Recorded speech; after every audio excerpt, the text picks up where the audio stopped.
سورۃ القصص کی آیت نمبر 14۔ الحمدللہ وکفی وسلام علی عبادہ الذین اصطفی، خصوصاً علی سید الرسل وخاتم الانبیاء وعلی آلہ واصحابہ الاتقیاء۔ اما بعد فاعوذ باللہ من الشیطان الرجیم، بسم اللہ الرحمن الرحیم۔ ولما بلغ اشدہ واستوى آتیناہ حکما وعلما وكذلك نجزي المحسنين۔ ودخل المدينة على حين غفلة من أهلها فوجد فيها رجلين يقتتلان، هذا من شيعته وهذا من عدوه، فاستغاثه الذي من شيعته على الذي من عدوه فوكزه موسى فقضى عليه، قال هذا من عمل الشيطان إنه عدو مضل مبين۔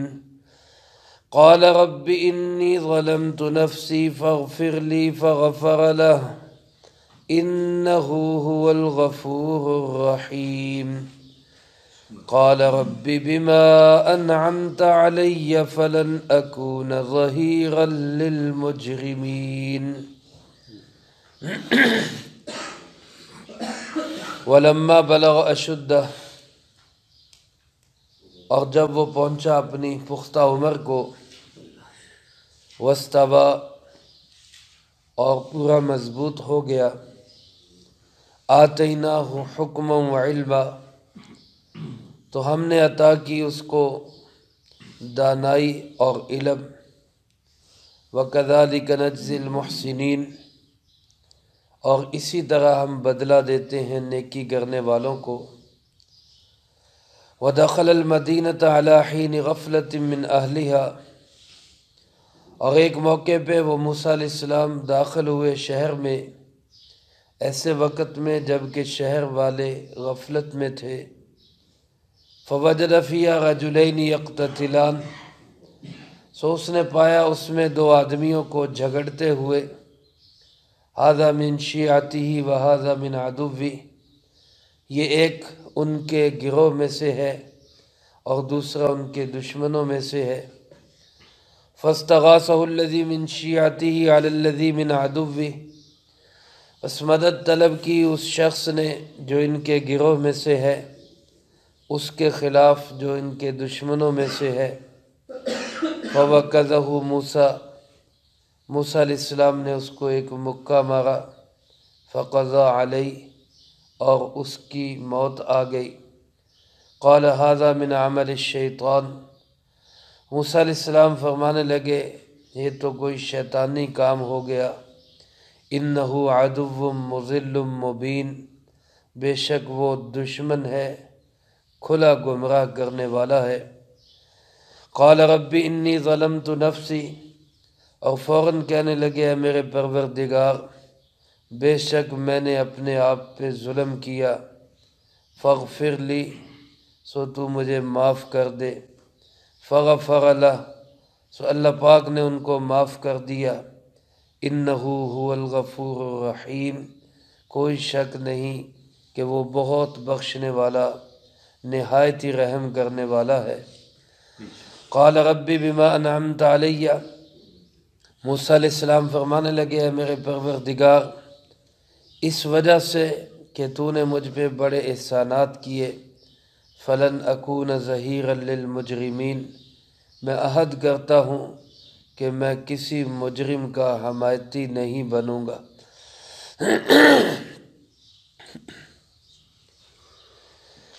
اس سے پہلے رکوع میں اللہ رب العالمین نے حضرت موسیٰ علیہ السلام کی بچپن اور شیر خارگی کے حالات کو بیان فرمایا کہ موسیٰ علیہ السلام پیدا ہوئے، فرعون اس زمانے میں بچوں کو قتل کروا رہا تھا، اس ماحول کے اندر اللہ رب العالمین نے موسیٰ علیہ السلام کو کس طرح فرعون کے ہی دربار میں رکھ کے اس کی پرورش کی، ان کی والدہ ہی کے پاس رکھا، خرچہ فرعون کا چلتا، وظیفہ وہ دیتا، تنخواہ وہ دیتا، اور موسیٰ علیہ السلام اپنی والدہ کے پاس ہی رہے۔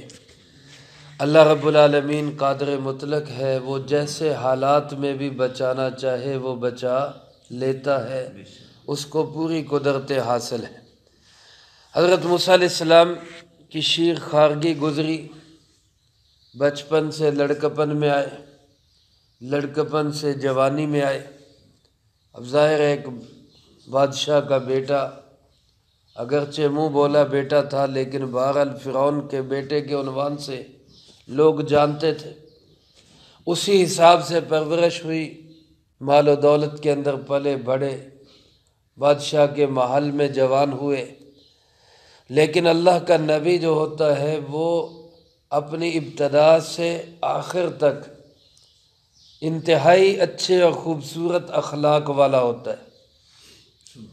حالانکہ مال و دولت اور روپیہ پیسہ، عیش و عشرت، قوت و طاقت بڑے بڑوں کو بگاڑ کے رکھ دیتی ہے،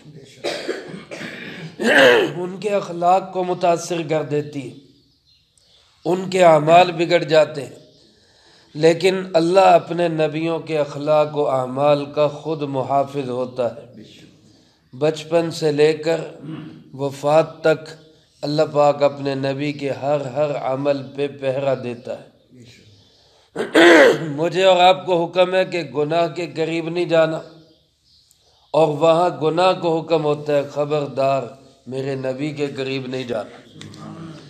حضرت موسیٰ علیہ السلام بھی اسی ماحول کے اندر جوان ہوئے۔ اللہ پاک فرماتے وَلَمَّا بَلَغَ أَشُدَّهُ، جب وہ اپنی پختہ عمر کو پہنچا۔ اشد اور پختہ عمر کون سی عمر ہوتی ہے؟ اکثر مفسرین کرام رحمہم اللہ نے اس کے متعلق لکھا ہے کہ 33 سال کی عمر کو پختہ عمر کہا جاتا ہے۔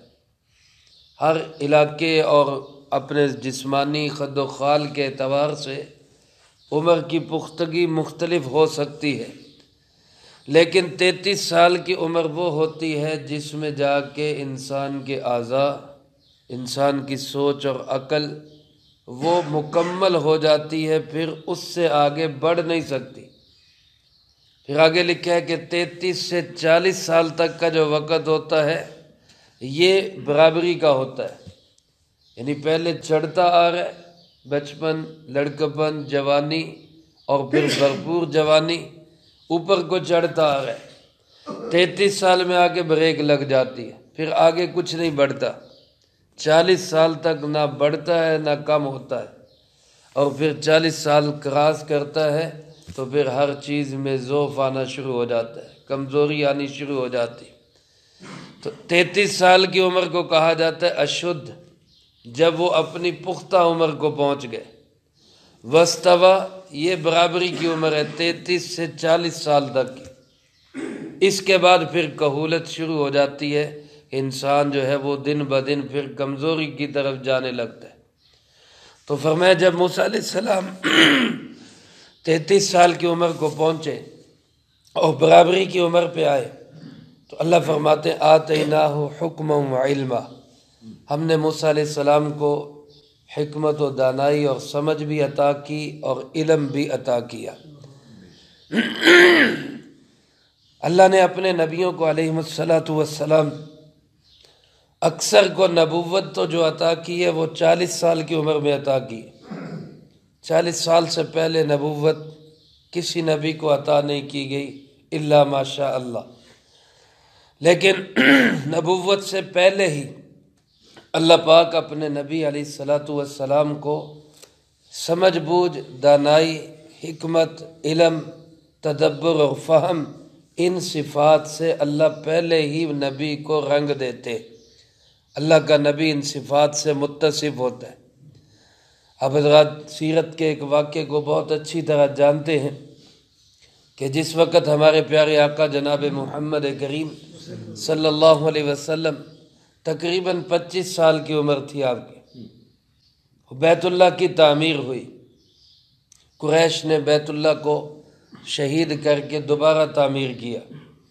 یہ اس وقت جو بیت اللہ کا ڈیزائن ہے یہ قریش کا ہی ڈیزائن ہے، جس ڈیزائن پہ انہوں نے تعمیر کیا تھا، بنیادی ڈیزائن وہی ہے۔ آپ صلی اللہ علیہ وسلم بھی اس تعمیر میں شامل رہے اور شریک ہوئے، لیکن جس وقت حجر اسود اس کو اس کی جگہ پہ لگانے کا وقت آیا، یہاں سے اکھیڑ کے رکھ دیا گیا تھا، پھر دوبارہ اس کی جگہ پہ اس کو لگانا تھا، تو جھگڑا ہو گیا کہ اس کو اب کون لگائے، اس مقدس پتھر کو اس کی جگہ پہ کون فٹ کرے۔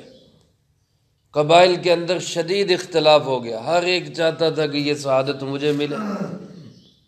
اب جب جھگڑا طول پکڑ گیا تو چند بڑوں نے یہ فیصلہ کیا کہ بھائی جھگڑو نہ، لڑائی نہ کرو، تلواریں نہ نکالو، اس کو یہیں رہنے دو، رات انتظار کرو اور صبح دیکھو سب سے پہلے مسجد حرام میں کون آتا ہے، جو سب سے پہلے مسجد حرام میں داخل ہو اس سے فیصلہ کروا لو کہ کیا کرنا چاہیے۔ رات بھر وہ انتظار میں بیٹھے رہے کہ صبح سب سے پہلے کون آتا ہے۔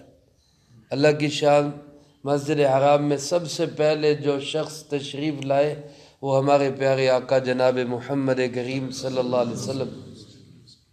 تو سب خوش ہو گئے، کہنے لگے جاء امیننا وجاء صادقنا، ہمارے امین آ گئے، ہمارے صادق آ گئے، سچے اور امانت دار انسان آ گئے، انہی سے فیصلہ کرواتے۔ اور آپ نے پھر کیسا خوبصورت فیصلہ فرمایا، آپ نے فرمایا ایک چادر لے کے آؤ، چادر منگائی گئی، چادر بچھائی، اس کے اوپر آپ نے خود اپنے مبارک ہاتھوں سے پتھر کو رکھ دیا اور سارے قبائل کے سردار سے فرمایا سب اس چادر کے کونوں کو پکڑ لو۔ سب نے چادر کے کونے پکڑے اور پتھر کو اٹھا کے اس کی جگہ پہ لایا گیا، اور پھر آپ نے خود اپنے مبارک ہاتھوں سے اٹھا کے وہاں پہ اس کو رکھ دیا۔ سارے خوش ہو گئے کہ یہ سعادت ہمارے حصے میں بھی آ گئی۔ تو یہ حکمت، دانائی، سمجھ بوجھ، تدبر، فیصلہ کرنا کی صلاحیت اللہ اپنے نبی کے دل دماغ میں جوانی سے ہی رکھ دیتے، سمجھ بوجھ عطا کر دیتے۔ تو یہ سمجھ بوجھ کا ذکر فرمایا کہ ہم نے موسیٰ علیہ السلام کو کمال دانائی اور حکمت اور علم عطا کیا۔ حکمت کیا ہے اور علم کیا ہے؟ علماء فرماتے ہیں کہ علم تو یہ ہے کہ بولنا کیا ہے، علم تو یہ ہے کہ بولنا کیا ہے، اور حکمت یہ ہے کہ بولنا کب ہے۔ بعض لوگوں کو پتہ تو ہوتا ہے بولنا کیا ہے، لیکن یہ نہیں پتہ ہوتا کہ بولنا کب ہے، کہاں پہ کیا لفظ کہنا ہے۔ تو یہ حکمت اور دانائی سے تعلق رکھتا ہے۔ اللہ ہم سب کو حکمت و دانائی اور علم اور فہم نصیب فرمائے۔ اللہ پاک فرماتے ہیں یہ حکمت و دانائی اور علم اور سمجھ ہم ہر اس شخص کو عطا کرتے ہیں جو محسن ہوتا ہے۔ وَكَذَلِكَ نَجْزِي الْمُحْسِنِينَ، جو احسان والے، نیکی والے ہوتے ہیں، ہم ہر اس شخص کو یہ حکمت و دانائی عطا فرما لیتے ہیں۔ جیسا کہ حدیث پاک میں آپ صلی اللہ علیہ وسلم نے ارشاد فرمایا مَن يُرِدِ اللَّهُ بِهِ خَيْرًا يُفَقِّهُ فِي الدِّينِ، جس کا اللہ بھلا کرنا چاہتے ہیں، دعا دیتے ہیں نا اللہ تیرا بھلا کرے، فرمایا جس کا اللہ بھلا کرنا چاہتے ہیں تو اللہ اس کو دین کی سمجھ عطا فرما دیتے ہیں۔ اللہ ہم سب کو دین کی سمجھ نصیب فرمائے۔ تو محسن کون ہوتا ہے؟ فرمایا جو اللہ کی ذات کو سامنے رکھ کے زندگی گزارے۔ آپ صلی اللہ علیہ وسلم سے سوال کیا گیا مل احسان، احسان کیا ہے؟ تو رسول اللہ صلی اللہ علیہ وسلم نے کیا جواب دیا؟ ان تعبد اللہ کأنک تراہ، احسان یہ ہے کہ اللہ کی عبادت ایسے کرو گویا خود اللہ کو دیکھ رہے۔ فَإِن لَمْ تَكُنْ تَرَاهُ فَإِنَّهُ يَرَاكَ، اور فرمایا کہ اگر یہ کیفیت پیدا نہیں ہوتی تو کم سے کم یہ کیفیت پیدا کر لو کہ اللہ مجھے دیکھ رہا ہے، اللہ مجھے دیکھ رہا ہے۔ اور تعبدہ کا معنی علماء نے لکھا صرف عبادت نہیں بلکہ 24 گھنٹے کے اعمال اس کیفیت کے ساتھ گزارنے کہ میں اللہ کو دیکھ رہا ہوں یا اللہ مجھے دیکھ رہا ہے، اس کیفیت سے اپنی 24 گھنٹے کی زندگی گزارنا یہ احسان کہلاتا ہے۔ اور فرمایا جو محسن ہوگا اللہ فرماتے ہیں ہم اس کو حکمت و دانائی اور سمجھ و بوجھ اس کو عطا فرما دیتے ہیں۔ اب اس عمر میں ایک واقعہ پیش آیا، دخل المدینۃ علی حین غفلۃ من اہلیہا، ایک دن موسیٰ علیہ السلام شہر میں داخل ہوئے۔ یہ شہر کون سا تھا جس میں داخل ہوئے، اس کے بارے میں روایات مختلف ہیں۔ بعض حضرات نے یہ لکھا ہے کہ یہ شہر فرعون کے جو دارالحکومت تھا مصر، اس سے کوئی 12 میل کے فاصلے پر منوف یا منف نام کا شہر تھا، جس شہر کے اندر قبطی بھی رہتے تھے، بنی اسرائیل کے لوگ بھی رہتے تھے۔ بنی اسرائیل کے لوگ موسیٰ علیہ السلام کے خاندان والے اور قبطی فرعون کے خاندان والے، اور موسیٰ علیہ السلام کی والدہ ماجدہ بھی اسی شہر میں رہتی تھی، تو موسیٰ علیہ السلام کبھی کبھار والدہ سے ملنے کے لیے اس شہر میں جایا کرتے۔ تو داخل المدینہ، شہر میں داخل ہوئے، اس سے مراد یہی شہر ہے۔ موسیٰ علیہ السلام اس شہر میں آئے، اور بعض حضرات نے لکھا ہے کہ موسیٰ علیہ السلام چونکہ اللہ کے نبی تھے، اور اللہ کا کوئی بھی نبی ظلم برداشت نہیں کرتا۔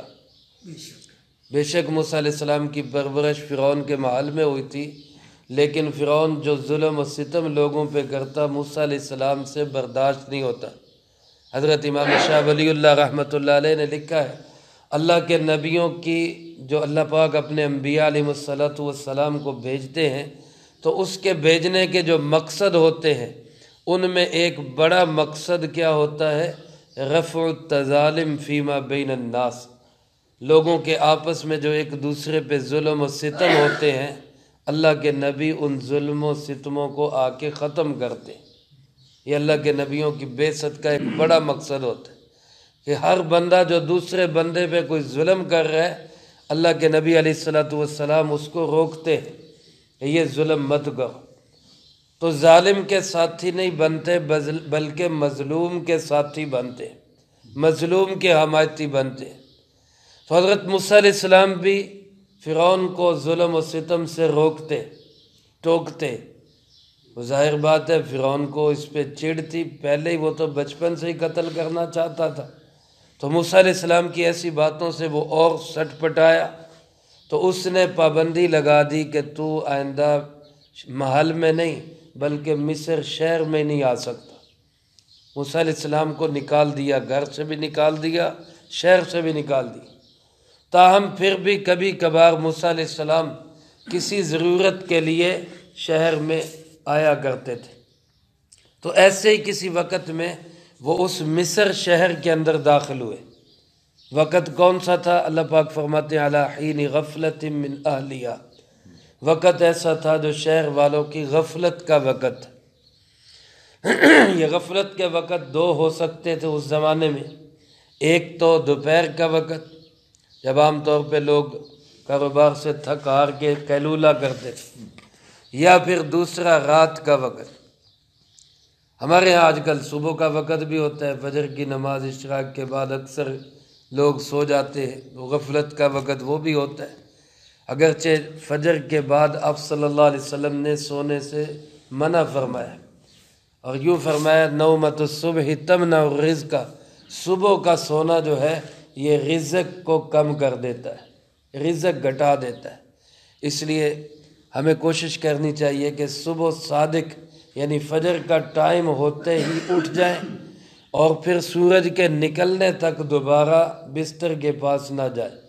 اگر سونا ہو تو پھر اشراق کے بعد، سورج نکلنے کے بعد پھر دوبارہ آرام کریں۔ تو بہرحال یہ ایسا کوئی وقت تھا جو غفلت کا وقت تھا، لوگوں کی چلت پھرت بازار میں زیادہ نہیں تھی۔ اس وقت میں موسیٰ علیہ السلام شہر میں داخل ہوئے۔ آگے انہوں نے منظر کیا دیکھا کہ فوجد فیہا رجلین یقتتلان، انہوں نے دیکھا کہ دو آدمی آپس میں جھگڑ رہے، دو نوجوان، دو لوگ آپس میں لڑ رہے، اور ایک آدمی جو ہے ان میں سے ھذا من شیعتہ، ایک تو ان میں سے بنی اسرائیل کا ہے، موسیٰ علیہ السلام کے گروہ کا ہے، بنی اسرائیل سے تعلق رکھتا ہے، وَھذا من عدوی، اور دوسرا جو ہے وہ دشمن گروہ کا ہے، یعنی قبطی ہے، فرعون کے خاندان سے تعلق رکھتا ہے، ایک بنی اسرائیل کا ہے، ایک فرعونی ہے، اور فرعونی ویسے ہی بنی اسرائیل پہ ظلم و ستم کرتے تھے، تو یہاں بھی وہ ظلم و ستم ہو رہا تھا۔ تو اللہ کا نبی تو ظاہر ہے مظلوم کا ساتھی ہوتا ہے۔ دوسری طرف فاستغاثہ الذی من شیعتہ علی الذی من عدوہ، جو موسیٰ علیہ السلام کی برادری اور گروہ کا تھا، بنی اسرائیل کا تھا، اس نے مدد کے لیے بھی پکارا، استغاثہ، فریاد کی، مدد طلب کی، موسیٰ علیہ السلام سے کہا کہ بھئی میری مدد کرو اس دشمن کے خلاف، یہ ظلم کر رہے۔ تو موسیٰ علیہ السلام نے دونوں کو چھڑانا چاہا کہ یہ جھگڑا چھوڑ دیں۔ اللہ کے نبی علیہ السلام ایسے جب کسی کو لڑتے جھگڑتے دیکھتے تو جا کے صلح کی اور چھڑانے کی کوشش کرتے، تو چھڑانے کی کوشش کی، لیکن وہ چھوڑ ہی نہیں رہا تھا، تو اس کو چھڑانے کے لیے اللہ پاک فرماتے فَوَكَّزَهُ موسیٰ علیہ السلام نے اس کو ایک مکہ رسید کیا۔ اس کو چھڑانے کے لیے موسیٰ علیہ السلام نے اس قبطی اور فرعونی کو ایک مکہ مارا۔ موسیٰ علیہ السلام کا مکہ تھا، اللہ کی شان، اس کا وقت آیا ہوا تھا، ادھر مکہ لگا، فقضا علیہ، وہ مر گیا۔ موسیٰ علیہ السلام بڑے طاقتور نبی تھے، اللہ اپنے سارے نبیوں کو ہی جسمانی اعتبار سے بہترین اور خوبصورت جسم کے ساتھ پیدا کرتا ہے۔ بڑا باروب چہرہ تھا، بڑا خوبصورت جسم تھا۔ رسول اللہ صلی اللہ علیہ وسلم نے فرمایا جب میں معراج پہ گیا، میری موسیٰ علیہ السلام سے ملاقات ہوئی اور میں نے ان کو دیکھا تو وہ ایسے لگتا تھا کہ یمن کا ایک قبیلہ ازد شنوع، جس قبیلے کے لوگ بڑے لمبے اور قداور اور بڑے طاقتور، آپ نے فرمایا کہ موسیٰ علیہ السلام ان کے طاقتور آدمیوں کی طرح ایک مضبوط آدمی تھا۔ اس اللہ کے نبی کے اندر ویسے ہی کہتے ایک نبی کے اندر جنت کے 100 آدمیوں کی برابر طاقت ہوتی ہے، جنت کے 100 آدمیوں کے برابر اللہ کے ایک نبی میں طاقت ہوتی ہے، اور جنت کے ایک آدمی میں دنیا کے اللہ کے ایک نبی میں جنت کے 40 آدمیوں کے برابر طاقت، اور جنت کے ایک آدمی میں دنیا کے 100 پہلوانوں کے برابر طاقت ہوتی ہے۔ اس اعتبار سے اللہ کے نبی میں گویا 4000 پہلوانوں کی طاقت ہوتی۔ تو موسیٰ علیہ السلام نے مکہ رسید کیا، فقضا علیہ، وہ مر گیا، اس کی موت کا وقت تھا، وہ ڈھیر ہو گیا۔